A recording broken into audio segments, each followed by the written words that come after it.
everybody, welcome to the Con Game Movie Show. My name is Deshaun, and today I'm here to talk about the big news surrounding DC. Now, earlier today, Discovery / Warner Brothers did their big whole meeting thing. You know, Disney does the same thing every year. And like a lot of stuff came out. First of all, HBO Max will be merged into Discovery. So HBO Max will be like a part of Discovery. Like some people had thought it will be a part of Discovery. There will be no longer any HBO Max shows made for HBO Max.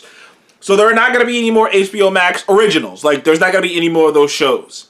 In fact, like I said, they cut 70% of the working staff on HBO because they don't need them, because they're going to just fold the HBO into Discovery, so they don't need 70% of the people to run HBO on its own. So that's also a thing that happened. And no longer, I'm not sure, like I said, I got a bit confused when I read it. I thought they meant that there won't be any more exclusive movies on HBO Max. Like, I thought they meant like their catalog isn't going to be exclusive to HBO Max. No, what they meant is there will not be any more movies made exclusively for HBO Max. Like, there won't be any more movies that are made and you can only made just to be on HBO Max. So that's going to be gone. And they also said they're cutting like a lot of the children animation and children shows out, which is interesting. Which is interesting. Like it doesn't mean much to me, but you kind of have to have a well-rounded, programming. You want to have every base covered when you're doing stuff like this, so it's pretty interesting. And in fact, basically any original thing that's going to be on HBO show is going to be unscripted, because that's Discovery's whole thing, is unscripted, stuff.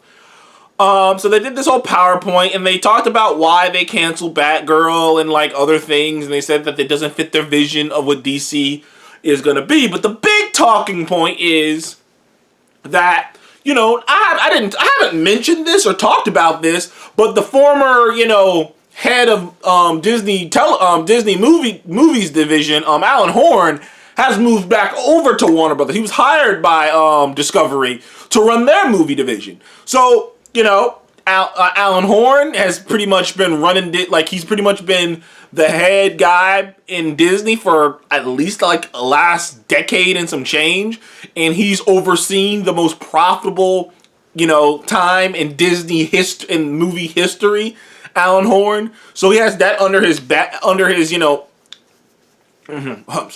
he has that under his belt, and so they're really pitching hard that they want Alan Horn to help guide DC the way he helped guide Marvel into being the MCU. Now, what I'll put on this video, I'm not sure what I'll put in the title of this video, but so the big wrap up is he wants DC to be the MCU. He wants to reset it so that he can make it like the MCU. He wants that connectivity. He wants that individual vision. He even name dropped Kevin Feige. He wants to have the DC universe to be like the MCU, because they see it. And like I said, it's hilarious to me, all this bullshit, all the shit people have been talking this past few years about. Phase 4 sucks, Marvel slipping, all this bullshit. Guess what? Every single studio, every single one, if they could be in the position, if they could have Marvel Studios and that catalog, they would fucking have it, because everyone wants what the MCU has. And like I said, I might make a video separately, but it's just mind-blowing to me how I know it's crazy to think about. There is nothing like the MCU. There is no other MCU. There isn't.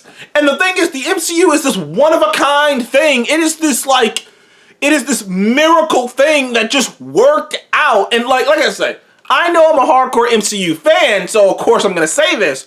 But to me, when you really take a step back, I don't think people quite appreciate what the fuck the MCU is, because it shouldn't have worked. It's crazy that it works. It's crazy that it still works to the level it is right now. Like, and we're sitting here bickering over, oh, well, this movie quality and this movie quality. I was like, dude, no one's doing this.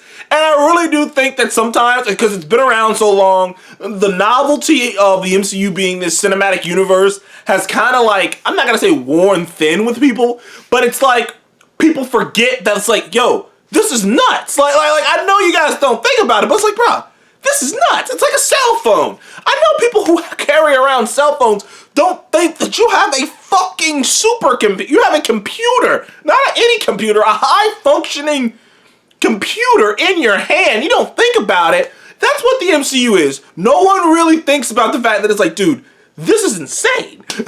You know? This entire thing is insane. So it makes perfect sense why he would want to mold it like that, because that's where the money is. The money isn't, and like that's the thing. DC has kind of molded itself, and you know what? I kind of grew to appreciate the idea that DC was going to be more of this land where directors and, you know, writers and people, if you have a great idea for a movie and you got a name, you can come in and do it. I kind of liked the idea that DC would be that flip version of Marvel where they just have stories, and some of these movies might spin off into franchises like the Batman and or the Suicide Squad. You know, they just have stories that aren't connected, but you know, and I kind of actually started to grow to appreciate that about DC a bit. You know, I'm still kind of upset about the whole Black Adam thing. That doesn't make any fucking sense, but you know, whatever.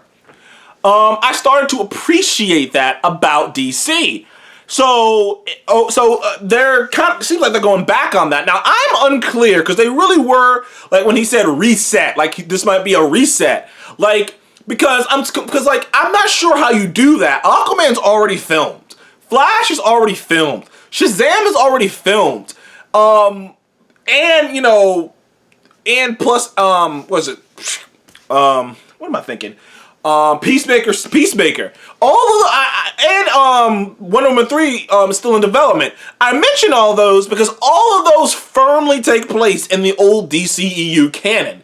So you can't really reboot it if all those projects are still on the board. James Gunn, his project was made to be, you know, like the way it worked out, at least in my opinion, you know, I keep blanking on Peacemaker. Peacemaker and Suicide Squad were made with pieces from the old DCEU. Now, he might have had some carte blanche to have his own free will, but I mean, Jason Momoa and fucking, you know, Ezra showed up at the end of goddamn Peacemaker. So it's just like, it's one of those things where in the back of my mind, I'm just like, dude, I'm not sure how you can even remotely shake things up to make it Marvel-like if you're going to keep these shows and stuff around.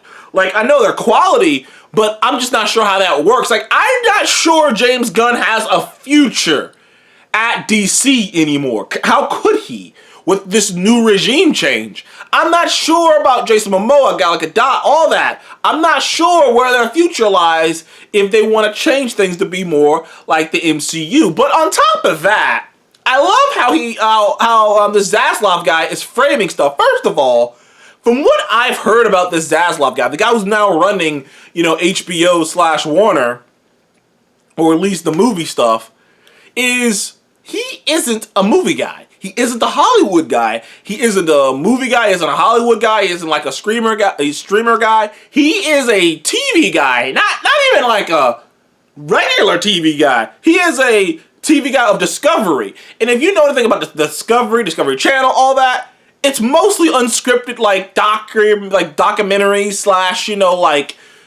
/ people doing crazy stuff, or about the nature or the ocean. It's usually what it's about, going to places. It's usually a bunch of that kind of style stuff. Like, that's where this guy comes from, is that world. So he doesn't really know anything about this world, at least from what I've heard. I could be incorrect. I don't know much about the guy, but from what I heard, he's not that knowledgeable of this world. Which makes sense why he brought Alan Horn in. So he's not that stupid because he brought Alan Horn in, someone who is. So, you know. But the thing is, Alan Horn was never the special sauce behind the MCU. Like, and the way he tries to frame it as like, oh, well, they were all working together as a... Nah, man. It was Kevin Feige. Let's not fucking kid ourselves. Alan Horn, the thing that I like to remind people is Alan Horn allowed Ike Perlmutter to constantly fuck with Kevin Feige. He allowed that shit. On his watch. He allowed that. To the point where Kevin Feige threatened to quit. Because Ike Perlmutter was holding him back. Alan Horn was there the whole time that was going down. He was there the whole time. So it's not like Alan Horn has been just like the guy championing Kevin. No. No. Fuck that. He allowed Ike to fuck with him. And if Kevin didn't get pissed and raise his voice and go, I'm done with this shit, Ike would still be there fucking with him. And the MCU would have lost Kevin Feige. So like, and then they kind of come out here and roll out, they want this 10-year plan. It's just like, dude, none of this is going to work unless you have a Kevin Feige. And the thing is, and I've said this before, there is no other Kevin Feige. Like there are guys who have this and that and this and that, but there is no one with the experiences of Feige. There's no one who's worked on all the X-Men movies, the Spider-Man movies, Ghost Rider, Fantastic Four, all these old Marvel movies, trained under all of these different directors and all these different people and saw the process inside and out, and who's an actual hardcore Star Wars, Star Trek fan, so he's an actual nerd. He's not just like, oh, well, I like these movies and no, he's a real nerd. There's no one with all this wealth of experiences. There's just no one out there who has that. You know what I mean? Who has both of that. And like the MCU is a miracle. Like I just want to put that over the top. It's a miracle. Do you know how many things could have went wrong? Robert Downey Jr. could have relapsed. You know? Chris Evans could have stood firm and not taken the fucking role as Captain America. So much could have went wrong, man. Like, so much at any point. I mean, they didn't even have an actual script on the first Iron Man. They were just going. So much could have went wrong. The MCU could have died before it ever even started. And to say that you got this plan and stuff, it means nothing to me. None of the shit announced meant anything to me because they don't have a Feige. And Alan Horn wasn't the special sauce to the MCU. So in short, Discovery wants DC to be the MCU. I'm not sure what that means for every other movie, for every other director, but it's clearly going in a different direction. We really won't know. This is the thing. We won't know until the first movie made under them happened. There isn't any movie that they've announced themselves to be made under them. They're like until they come out and say, they got X director, such and such producer, working on the first movie of our DCEU. Until they come out and say that, we won't know. We won't know. It just is what it is. Man. It's a lot up in the air right now. And a lot of people are pissed. It's a lot up in the air. And a lot of people are pissed. I just don't think this is going to work. I don't think you can replicate Marvel. I don't. And all the shit people talk, I just don't think it'll work. People have been trying for years and failing for years. Anyways, thank you guys for joining the Comic Game Movie Show. Please like, subscribe. And what do you think about DC's new direction to try to be more like the MCU? Thank you guys for joining the Comic Game Movie Show again. Please like, subscribe. And I'll see you guys on the next one. Goodbye.